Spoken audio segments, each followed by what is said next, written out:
Deməli, kökün quruluşuna daha yaxından baxaq. Olimpiya gedən uşaqlar üçün kökün gövdənin və yaxud da yarpağın quruluşunda daha dərin məlumatlar düşür deyə bu gün kökü daha dərindən biraz incələyək. Kökün uzunluğuna, kəsiyinə baxırıq və burada nə müşahidə eləyirik və baxırıq ki, kökün uc hissəsində, bax bu hissədə apikal meristem yerləşir. Dəqiq qeyd edeyim.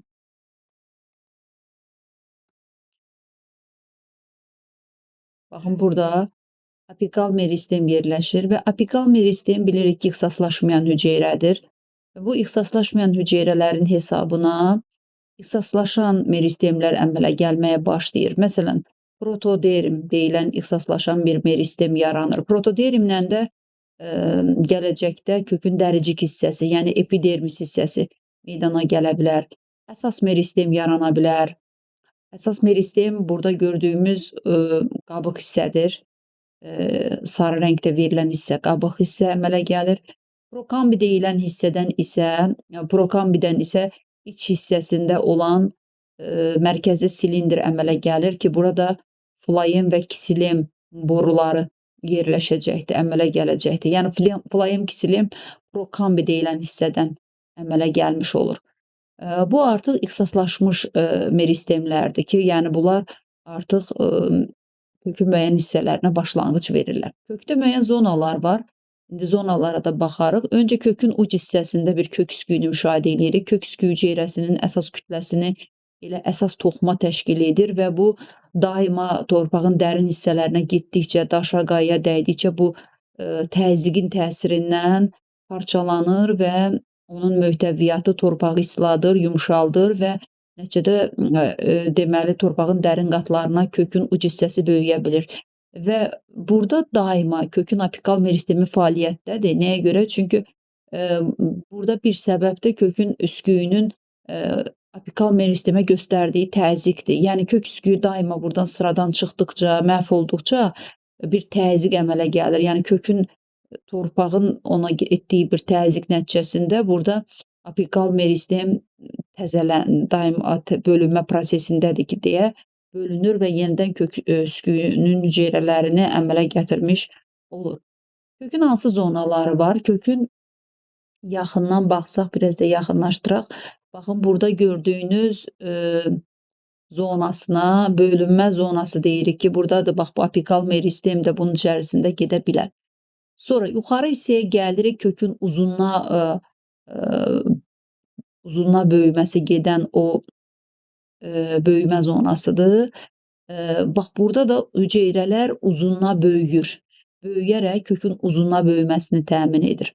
Bax burada apikal meristemdə baxın miotik hüceyrələr yazıbdır. Yəni orada daima bölünmə prosesi gedir və mitoz bölünmə nəticəsində əmələ gələn hüceyrələr bax bu kökün digər hissələrini əmələ gətirir. Burada bayaqları gördükdə biz bax bu kökün birincili meristemindən əmələ gələn bu toxumalar ki var, protoderm dediyimiz əsas meristem prokambinin əmələ gəlməsində iştirak edir. Uzunluğa böyümədən, yəni böyümə zonasından yuxarı, uzunluğa böyümə zonasından yuxarı başqalaşma zonası var. Başqalaşma zonası bizim kitabımızda yetkinləşmə zonasıdır. Campbell başqalaşma yazıb. Yetkinləşmədir bizim dilimizdə desək. Yetkinləşmə zonasında buna sorucu zona da deyə bilərik. Yəni əmici telləri müşahidə eləyirik və bu əmici tellər kökün dəricik hüceyrəsinin çıxıntılarıdır. Bax, proderm hissə ki var, bax bu proderm dəriciyi əmələ gətirir və dəricikdən də əmici tellər çıxır. Bunlara kök tükçükləri də deyə bilərik və bu kök tükçükləri kökün sorulmasını biraz da artırır. Yəni bu çıxıntıların sahəsi biraz da kökün sorulma prosesini bir qədər də artıra bilir. Ömürləri qısadır, tez-tez təzələnir zaten. Amma əsas məsələ odur ki, burada su və mineral maddələrin sorulmasında iştirak edir əsasən əmici tellər və su və mineral maddələr bəzən bu kökün müəyyən hüceyrələrindən də sızıb keçə bilər. Belə bir şey də var. Yəni təkcə əmici tellərdən yox, digər hissələrdən də kökün hissələrindən də suyun sorulması baş verə bilər. Sarı gördüyümüz hissə ki var kökün uzunluğa kəsiyində, bu qabıq hissədir və yaxud da buna korteks də deyə bilərik. Korteksdir. və bu özündə ehtiyat qida maddəsi toplaya bilir. Bir də daxildəki o bənövşəyi rəngdəki bayaq dedim prokambidən əmələ gələn hissədir ki, prokambi deməli orda əmələ gətirir kisilin və flayen borularını əmələ gətirmiş olur. Bir də kökün birləpəli və ikiləpəli bitkilərin kökünün quruluşu var. Buna bir yaxından baxaq. Baxın, birləpəli bitkilərin kökünün en kəsiyinin quruluşuna baxanda biz yenə də nə müşahidə eləyirik? Baxın, üst hissədəki epidermisi görürük. Yəni bax bu epidermis hissəsi, epidermis hissəsi ki var, o üst hissədən olan o dəricikdən, protodermadan əmələ gələn hissədir. Bayaq gördük. Sonra burada gördüyünüz kök tükçü hüceyrəsidir ki, bu əmici tellərdir, çıxıntılardır. Səth sahəsini bir qədər də artırır, sorulma sahəsini artırır.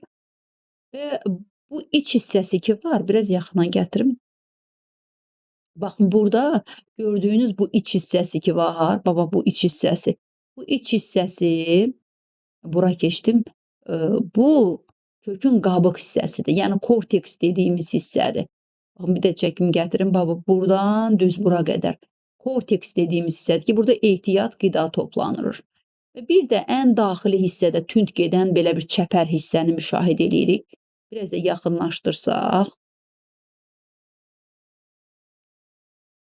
Baxın, burada iç hissəyə diqqət eləyək. Baxın, burada gedən hissələr ki var, baxın bu tünd rəngli hüceyrələr, bu düzülmüş hissə endoderma. Endoderma qatıdır. Endoderma. Və bu endoderma qatına bəzən endodermis də deyirlər, fərq etməz hansı olur olsun. Burada indi verilməyib də bu endodermanın içərisində bir dənə belə xətt də çəkə bilərik. Bu kaspar qurşağıdır. Kaspar qurşağı suyun sorulma prosesində əsas rol alan bir hissədir ki, bunu suyun sorulma prosesində, mexanizmdə deyirik. Sonra kökün iç hissəsinə gələk. Burada mavi rəngdə gördüyünüz hüceyrələr ki var, buna perisikl deyirlər, perisikl hüceyrələridir. Bu perisikl hüceyrələr elə bil endoderma ilə o boruların arasında yerləşmiş olur. Sonra gəldik iç hissəyə, bu iri borular ki var, bu çəhrayı rəngdə verilən, bunlar kisilemlərdir. Kisilemdir. Və aralarındakılar, baba bu ara hissələrdəkilər floemlər, floem götürəcəyik. Bir də birləpəli bitkilərin kökünün düz ortasında özək hissə var. Bax, özək hissə. Yəni bu ikiləpəlidə yoxdur da, birləpəlilərdədir bu özək hissə. Bax bu hissə. Deməli burada biz endoderma, perisikl, bunun adı oldu perisikl. Perisikl. Perisikldan içəriyə gəldik. Borular, hansı borular? Kisilem, flaem, kisilemlər düzülür, aralarında da flaemlər və bir də özək hissə. Bunlar hamısı bir yerdə adlanır kökün mərkəzi silindri. Mərkəzi silindir. Ya da belə deyəcəyik, stella. Stella da deyə bilərik, çünki bu boru sistemidir də bir növ. Belə də deyə bilərik. Bax, bu birləpəli bitkilərin belə deyək, kökünün quruluşudur.